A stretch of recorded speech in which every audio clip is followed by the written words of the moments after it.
All Balochistan municipal workers association की जानिब से किए गए एहतजाजी मुजाहरे को 75 रोज़ गुजर चुके हैं, जिनके मुतालबात बारहा हुक्काम की जानिब से सुने जा चुके हैं, जिनमें आर्जी मुलाजमीन की तनख्वाहें, लहाकिन कोटा, तमाम मुलाजमीन की तनख्वाहों की बरवक्त अदायगी और बिलखसूस मेट्रोपॉलिटन की निजकारी जैसे मसाइल शामिल हैं। हड़ताल के बाइस अवामी मफाद को शदीद नुकसान पहुँचा है, जिसकी वजह से कोयटा शहर में कचरों के ढेर, नकासी आब शाहराहों पर और दीगर मुतल्लिका काम रुके हुए हैं। ज़ाहिरीन का कहना है कि इतने लंबे अरसे में हमें संजीदगी से डील नहीं किया जा रहा था, जबकि हालात संगीन होने की जिम्मेदार इंतजामिया है।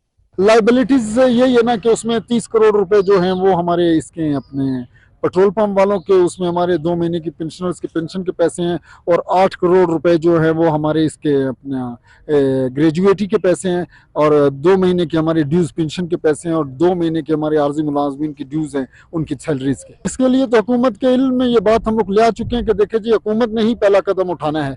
जब वो लाइबिलिटीज अदा कर देंगे तो वो हमें पेट्रोल पंपों से सप्लाई शुरू हो जाएगी डीजल की और पेट्रोल की। इंशाल्लाह ताला मेट्रोपॉलिटन के लिए ये हमारे नज़र में ये टास्क ही नहीं है कि हम मतलब इसमें कोई वक्त लगाएंगे। हमारे लोग बहुत मेहनत का शमा। जो मिनिस्ट्रान है वो उन्होंने हमारे साथ बातचीत की, उन्होंने 4-5 दिन का टाइम लिया, और सुनने में आया कि ये अभी जो हमारा फंड्स है ये रिलीज़ कर रहे हैं।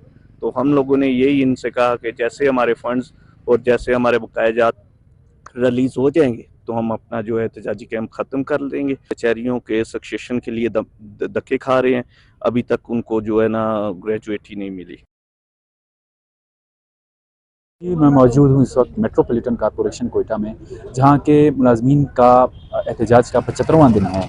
इन 75 दिनों में कोयटा शहर की जो हालत ज़ार है वो बिगड़ती ही चली गई, क्योंकि इन मुलाजमीन ने जो है अपना काम करना छोड़ दिया था एहतजाजन। इंतज़ामिया की तरफ से कुछ हरकत देखने को मिली है, तो इनके साथ मुलाकातें हुई हैं, डेलीगेशंस मिले हैं और यकीन दहानियाँ हुई हैं। अब हुकाम की तरफ से जो है इनको एक समरी भेजी जा रही है। अगर समरी ना भेजी गई तो इनका कहना है कि फिर एक धरना दिया जाएगा और हालात जो है मज़ीद ख़राबी की तरफ बढ़ेंगे। Mohammad Ibrar, watch news, Quetta.